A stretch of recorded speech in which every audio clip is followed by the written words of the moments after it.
You probably heard the phrase, train like an athlete, but I present to you, study like a nerd. This came to me when I was studying yesterday for the end semester exams. This thought occurred to me, why can't a lot of people study a lot? Throughout this whole semester, I didn't follow upon the discipline of studying, and what I ended up with was that a lot of topics, small amount of time, and I had to cram it just before exams. And as I sat there in my difficult situation, I asked myself, how do the nerds study? How do those kids who just study all the time, 8 to 10 hours every day with a lot of interest, they come to class every day, they write down all the notes that the professor even speaks, they write it down. How do they study? How do they find the passion? How do they find that interest to study, to keep that consistency for that studying? And most importantly, what's the thought process? What's going on inside their heads that's telling them, man, I love studying? What's telling them that? And I got the answer to that when I thought of some of my classmates who do this, have this craze for studying. They study all the time. They ask doubts to the teacher and everything. They just happen to have this inherent curiosity to learning that particular subject. But don't we all have that particular interest, this passion for some niche topic, some niche thing that we want to learn? For example, I like reading and understanding and learning about psychology and psychiatry, how the mind works, how the brain works, how the neural networks build up over time, how childhood trauma affects, adult behavior, all those things. I enjoy learning about them. I picked up this interest recently, past 2 years probably. And some of my classmates, because I'm learning engineering physics, it's a bachelor's of technology degree. Some of my classmates had this inherent passion for physics. I did myself 3 years ago when I joined the degree, and because of the education system, I lost all of that. Now I'm just thinking about completing the degree. But moreover, my goal right now is to just pass the exams for the end semester. Now I need to study, but I don't have the motivation. The people who have the motivation are the people who have the curiosity. So my idea would be to trick my brain to having the curiosity for that particular subject. What you need to do is to tell your mind that, look at this is interesting and this is required for you. So you should memorize this. You should remember how this works. This is a new language that you need to learn. You need to tell your brain all these things. And how do you do that? The thing about these students who study a lot, I call them nerds. They end up studying every day.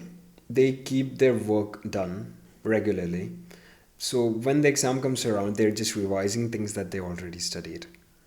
And if you look at their daily life, most of the days they feel like studying. And even if they don't find it that hard to just, open the notes, just revise something or do a couple of problems, because they've made it so natural to them. Now, one of the ways that I tried to create curiosity for when I'm studying my physics subjects is I looked into what these topics apply to. I had this part where I had to learn some crazy tensor mathematics, and I know that I won't be using that in college because I have one more year and I don't think we have some crazy mathematics for that physics.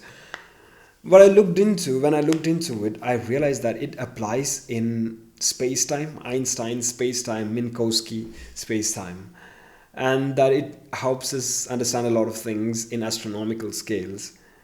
And I watched a couple of videos about them, and it kind of felt interesting. And then with that thought in the back of my mind, I started studying, and it suddenly felt a bit more interesting. That right there is a tip for you. Tip number 1 is look for background information. Look at things that you don't need, and don't just spend too much time. Don't just spend 1 hour watching a documentary about things that you don't need, but have some background information enough that you know where this applies. So when you're doing something very raw and empty and blank, in the back of your mind, in the back of the brain, because all you're doing is tricking your brain to thinking that this is needed. Now the brain feels this purpose for this particular blank mathematics that you thought that you would have to memorize, but now there's this relating thing that's going on subconsciously, and that will help you understand it better. And after this back and forth of trying to find something that is curiosity driven,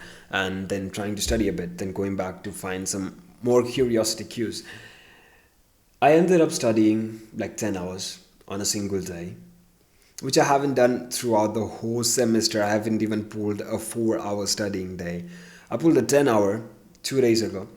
It was so crazy. It felt so fulfilling that you're doing something that you really, really didn't want to do, that you know was difficult but necessary, but you were able to do it regardless. And that gives you this powerful feeling that you are able of doing things that you have thought of as difficult, and that you have that control. You still, it just tells you you still got it, bro. Just keep going. And the thing that I'm trying to tell you is that this is not a video about studying. This is a video about telling your brain. It's about tricking your brain into learning difficult skills, doing difficult things. It's about thinking, what does your brain really want? When you force it like a slave, you have this whip and you're whipping at your brain. Hey, do this, memorize this.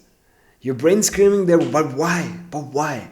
And what you're actually doing is just you're giving your brain the reason to do it, the reason to study, the reason to memorize. You're telling your brain, hey, if you memorize this, you might want to use it for that. And your brain's kind of one-dimensional, two-dimensional. I mean, come on, it's very complicated. But I'm just saying, in terms of these things, your brain will think, yeah, I might need this for that. So let me just remember that. That just makes it easier. The title of this video is Train Like an Athlete, Study Like a Nerd, Eat Like a Dash. The idea of this video is about obsession, is to fake obsession and use that for your brain to give you cues to do those things. Let's say you want to build muscles. If you just go to the gym every day and just lift random weights and try to do everything, just, showing up, the art of showing up, you just go there and do that, it's not going to give you the results that you want. But let's say you want to become you want to build muscles and everything. Now what you do is you obviously you watch a lot of YouTube videos. Now you just go on YouTube and you watch workout videos every day. Now each day you're learning one thing more about building muscle. Let's say you're doing the rear delt of the shoulders and you're stretching it. You just learn the cue that you have to extend your arm further. And every time you do that exercise, you remember that. So each time you learn a new thing and you go into the gym, you apply that becomes a new lesson. And you just become better and better and more optimized and more efficient at building muscle. So once you start obsessing over those things, once you start becoming the person who is going to get those gains, that's when you start getting better at it. I've been training long distance running for a while, and what I try to do is look at the people who are at the higher level, people who do it seriously, the diet they eat, the trainings that they do. I've been playing football. What I look at is the drills that these professional footballers use. Am I going to become pro? Of course not, probably not. But if I can improve the way that I do those things in even the slightest way, then I can have a higher degree of experience in that. I can have a better experience of football if I'm training plyometrics like a professional footballer would do, because now I can sprint faster. Now my reflexes are better. Now I have more agility and I enjoy the sport better. And even if I won't make it pro, I will level up in that game, and leveling up will give you a lot of happiness in life. If you have read Atomic Habits, or if you have read about it in general, about the Goldilocks rule, people often find it enjoying when the thing that they're doing is at the limit, is at the extreme of their ability, but it's not too difficult and not too simple. So that is the area, that is this gray area where you level up. When you're at level 1 and you're slightly better than level 1 and you're not at level 2, you push yourself to become level 2, and that gives you most of the fun, most of the enjoyment in the things that you want to do. Next up is the mentality that you're supposed to have. When I was quitting sugar, it was really difficult in the beginning because I had this habit of chugging soft drinks and eating these hyper processed sugars, desserts and whatnot, chips and all. And if someone would offer me, I would take it, because if my friends were drinking and it's like, Charles, you want to have some? I'd just be like, okay, sure, yeah, why not? But when I started to try to quit, one thing is that people look at you weirdly. Of course, everyone does, because how dare you not be normal? But yeah, people are trying to quit sugar nowadays, and it's kind of getting a new normal. When I was trying to quit it in the early times, it was difficult because I thought of it as a restriction. I thought of it as I don't get to have sugar. Now, that is a very stupid mindset to have. Now, if on the other side, if you actually didn't enjoy sugar, stopping sugar wouldn't be much of a difficulty. Think about it. I don't like sugar, so I'm not gonna have it because, first off, if I don't like it, then it's not healthy either, so I'm just not gonna have it in any way. Now, that mindset would help you a lot. Now, after adopting that mindset, when I go into a shop and I see a soft drink thing, it's like, okay, yeah, people do drink that. I mean, I used to drink that. I just don't like it anymore. I don't even like that sugar anymore. That's what I tell myself, and it just works, man. It works, and ever since I've been doing longer distance running, sometimes I do have some soft drinks. But the point of this is that if the idea is to tell yourself what a person who has achieved that would tell themselves. A person who has been consistently going to the gym every day for the past 10 years, or 3 days a week, 4 days a week for the past 10 years, they don't find it difficult to go to the gym. Maybe they do, and when they do, what do they tell themselves? You just got to get to the gym and you'll do it. If you look at if you look at the people that have the thing, have done the thing, are doing the thing that you want to do, and ask yourself what makes it easier for them, what makes it more efficient for them, what is their thing, what makes it click for them, then you can use that technique, apply it for yourself in your own way, because you yourself know you much better than anyone else in the world. I can't give you a better advice, a better scenario for you than you can give you for yourself.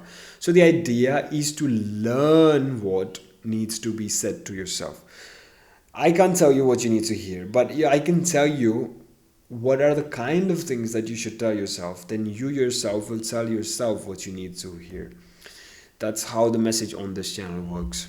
I told you a lot of things on this video, but this is the video about how I made my life boring so that I'm able to do the things that I want to do with a lot more enjoyment than I would normally.